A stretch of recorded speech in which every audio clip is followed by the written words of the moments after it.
Troisième et dernière partie de l'Africa Newsroom, toujours en compagnie de Roger Mbama, Abdou Fleur et Gracien Rukindikiza. Zoom à présent sur notre sujet société, consacré aujourd'hui au Rwanda et sa population qui essaye de guérir tant bien que mal des blessures du génocide d'avril de 1994.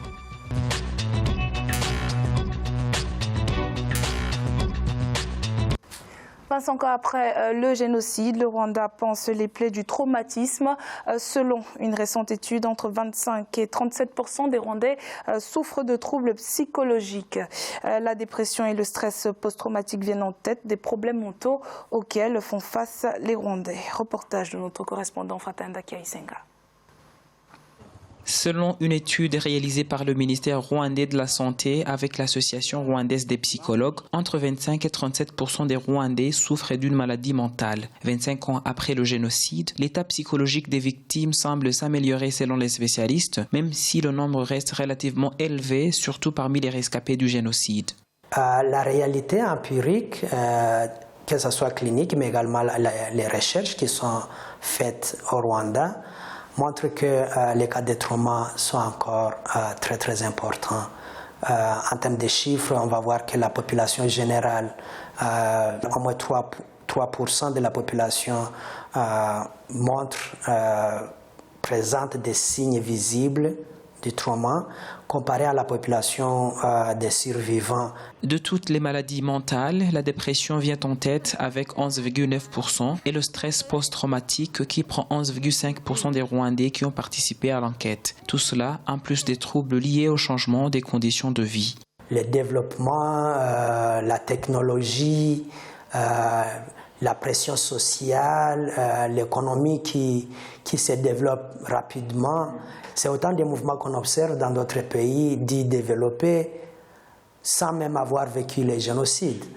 Donc, je veux dire, la détresse psychologique associée au génocide devient en plus de ce qui est déjà possible pour tout le monde. La recherche a également montré que 61,7% des répondants souffrant de maladies mentales savaient où chercher de l'aide professionnelle. Cependant, seulement 5,3% d'entre eux ont demandé ce soutien, d'où la nécessité de prendre des mesures adéquates selon les experts, car ce sont des vies qui sont en jeu.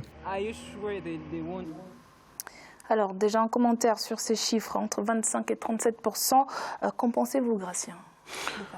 Ce sont des chiffres élevés, mais en même temps, il faut dire que compte tenu de ce qui s'est passé dans le pays, on dirait pratiquement, sauf les gens qui sont venus de l'extérieur, les Rwandais qui étaient des réfugiés en Ouganda, au Burundi, en Tanzanie et au Congo, les autres, ils ont vu, ils ont connu, ils ont vu le génocide, ils ont vu des morts. Ce sont des enfants qui ont vu leurs parents tués. Aujourd'hui, je dirais même qu'il y a une bonne guérison pour beaucoup de gens. Quand on arrive à ces chiffres, il y a aussi un accompagnement, ils l'ont dit, on le voit sur place, il y a un accompagnement des gens. Même les jeunes qui ont perdu, par exemple, les jeunes qui sont à l'université, ils habitent, ils sont aidés par l'État. C'est l'État, disons, devient comme vraiment les parents. Et donc, il y a aussi la croissance économique. Ces chiffres, je pense, vont diminuer progressivement parce qu'il y a une certaine croissance économique, une certaine pression due au travail, due aussi à la recherche de l'argent. Les Rwandais sont des gens qui cherchent beaucoup de l'argent. Parce que c'est vrai qu'aujourd'hui, quand on pense Rwanda, on pense croissance, essor. On ne pense pas vraiment... c'est pas la première chose qu'on va mettre en avant, comme il y a quelques années, le génocide. Aujourd'hui, on voit ce que le Rwanda est devenu. Et on pense surtout, justement, à cette croissance-là, cette capacité à se relever, on va dire ça comme ça. Et peut-être, ce serait bien de mettre l'accent sur l'aspect psychologique aussi, comment aider vraiment les populations à guérir. À ce niveau-là, apparemment, les communautés ont mis en place ce qu'ils appellent les Ubudé, le travail en commun. Comment ça se passe travail en commun. En fait, il faut dire qu'on va répartir. Il y a les gens qui sont à la campagne et des gens qui sont en ville. En ville, il y a justement cette croissance, ce développement qui accapare l'attention des gens. Les gens, ils ont tendance à oublier, ils ne nous oublient pas, mais ils ont tendance à regarder les Rwandais, ils regardent plus l'avenir. Ils se disent, et surtout, il y a ce qu'on a connu, on n'aimerait pas connaître ça. Et du coup, ils mettent beaucoup d'accent sur la sécurité et le développement.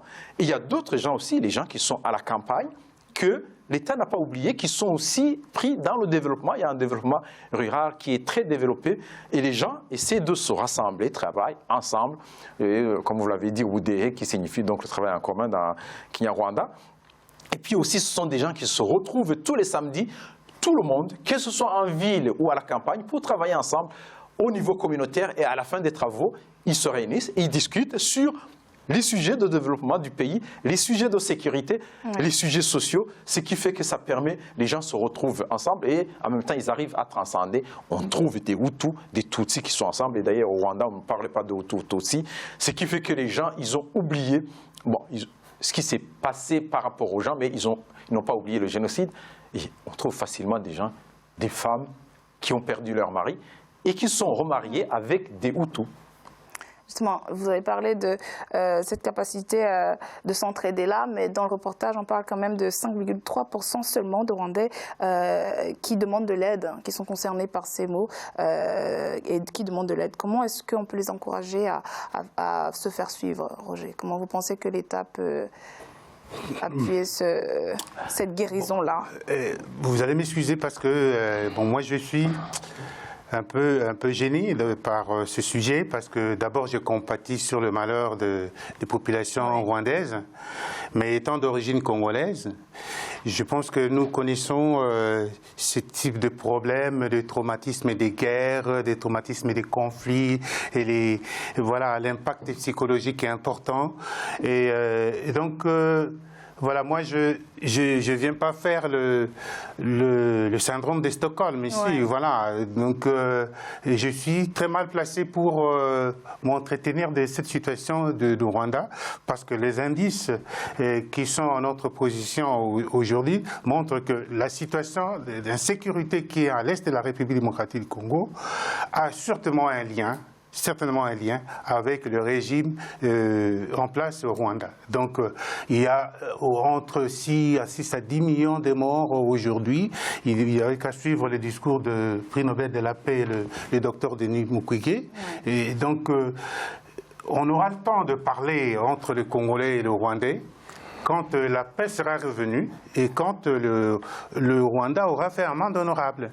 Et nous pourrons parler aussi de nos traumatisés psychologiques qui sont nombreux et qui sont pris en charge par la fondation Panzi de professeur Denis Mukwege. Je pense que pour le moment, au moins, on peut dire que vraiment l'insécurité qui est à l'est du Congo, ce n'est pas dû au Rwanda.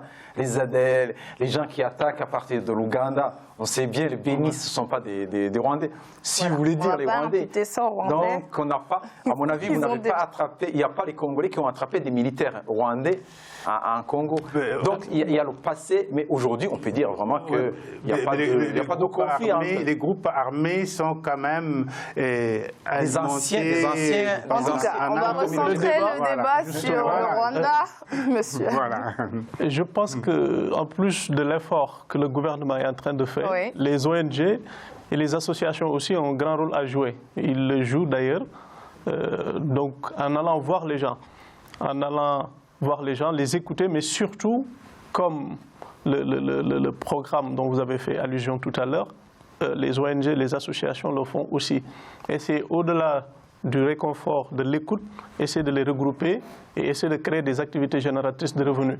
Mais je pense que la difficulté par rapport au chiffre 3% de gens qui se mobilisent, qui se lèvent pour aller chercher des solutions, c'est dû aussi à nos réalités africaines. Souvent, tout est tabou, c'est compliqué. Et aussi, on croit à certaines choses qui font qu'on pense toujours que voilà, c'est un mauvais sort, voilà, si on a des traumatismes, si on se réveille en pleine nuit, voilà, on a toujours tendance à penser que... Vous parlez de cette habitude africaine d'enfuir un peu les problèmes.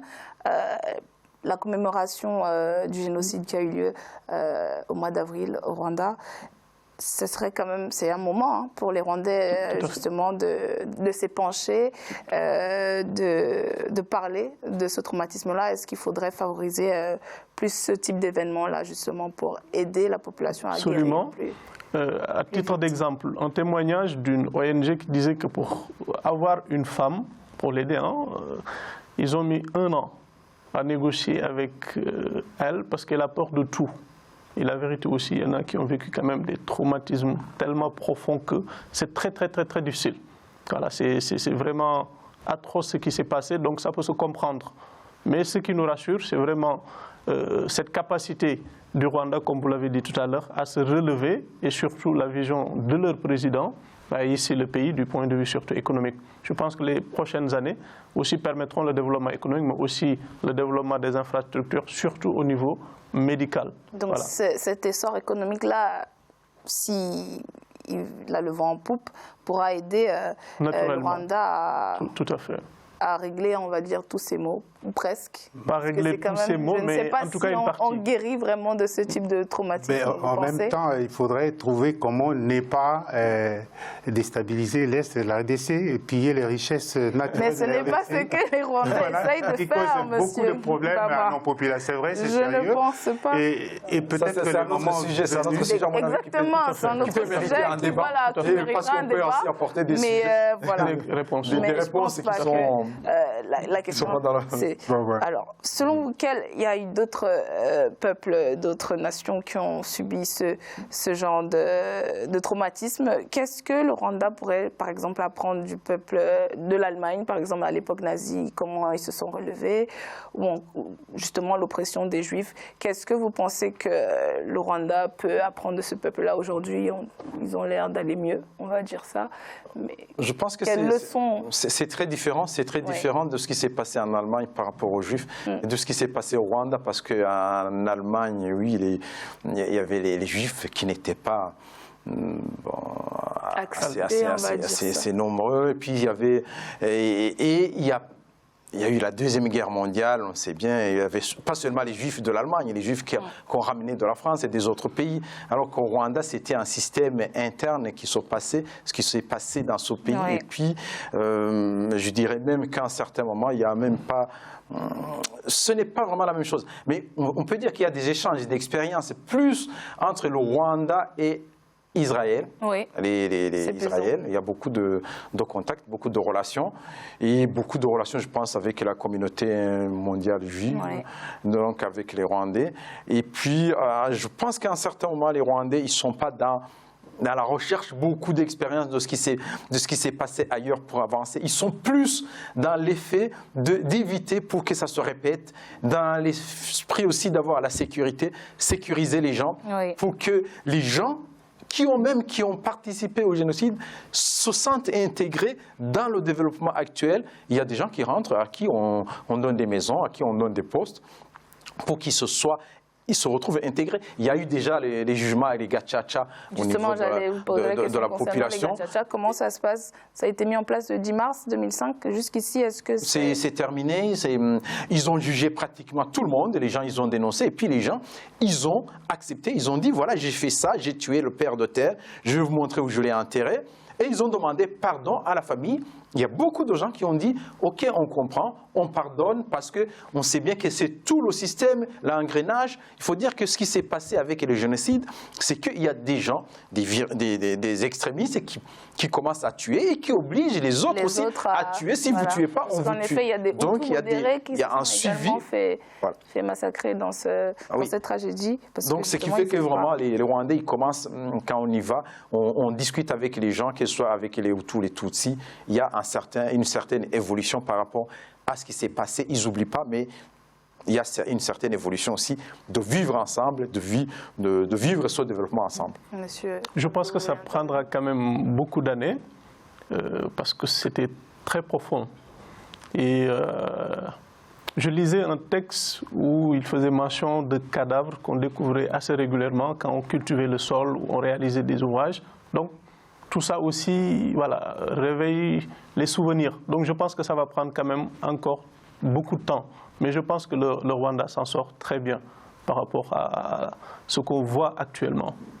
Alors vous avez parlé justement de personnes qui ont été jugées et condamnées, mais jusqu'aujourd'hui quand même, il y a des personnes qui ont échappé au système. Et comment est-ce que la population rwandaise gère cela? Alors il y a des gens qui ont échappé système sont surtout à l'extérieur. Il y a très peu de gens, pratiquement pas de gens qui sont à l'intérieur, qui ont échappé à ce système. Ils ont eu au moins un pardon, il y a eu un jugement, ils ont eu un pardon de la communauté, mais ils ont été jugés. Il y a d'autres gens qui sont à l'extérieur, notamment en France, d'autres pays de l'Afrique, qui étaient des commanditaires, qui étaient à la tête de ce mouvement donc, qui a déclenché le génocide. Mais les Rwandais, ils font toujours des recherches, ils font comme les Juifs, qui continuent à chercher les gens qui ont fait l'Holocauste juif. Oui. Donc ils continuent, mais ce n'est pas vraiment ça qui tient à cœur les Rwandais aujourd'hui. En tout cas, ce qui est important et ce qu'on peut retenir, c'est vraiment cette volonté de tourner la page et d'aller de l'avant. Qui est vraiment à saluer et à louer parce que ça doit être difficile. Définitivement la page, il faut régler la question de la paix, de la sécurité dans la région et en rapport avec la RDC. Et le Rwanda est impliqué. Nous souhaitons qu'il y ait la paix. On a compris votre message. Voilà, pour tout le monde. Le président était au Rwanda. Voilà. Le président Tshisekedi était au Rwanda. Il était là. Le ministre de la Défense de Kabila était souvent à Kigali. Ça, je vous le confirme. Donc il y avait des discussions. Il y a beaucoup de dessous des cartes dans tout ça. Donc voilà. Et espérons qu'on ira dans le bon sens de la paix et puis de la coopération. Parce que la question qui est soulevée, il y a l'expérience de ça dans la fondation Panzi à Bukavu, avec le docteur. C'est la paix dans la sous-région, dans la région des Grands Lacs. On peut coopérer. Voilà. Donc, c'est pas seulement pour le Congo, c'est aussi pour l'Ouganda. L'Ouganda a besoin de la paix, le Burundi a besoin de la paix. Voilà. Dans la sous-région, c'est une paix. À mon avis, je pense certainement il devra y avoir une conférence internationale sur la sous-région pour régler toutes les questions. Parce qu'il n'y a aucune question qui est indépendante pour chaque pays au niveau de la sécurité de la sous-région. Et ça sera le mot de la fin. Merci Roger Bama, Abdou Fleur et Gratien d'avoir participé à cette émission. Et merci à vous de nous avoir suivis. Bonsoir.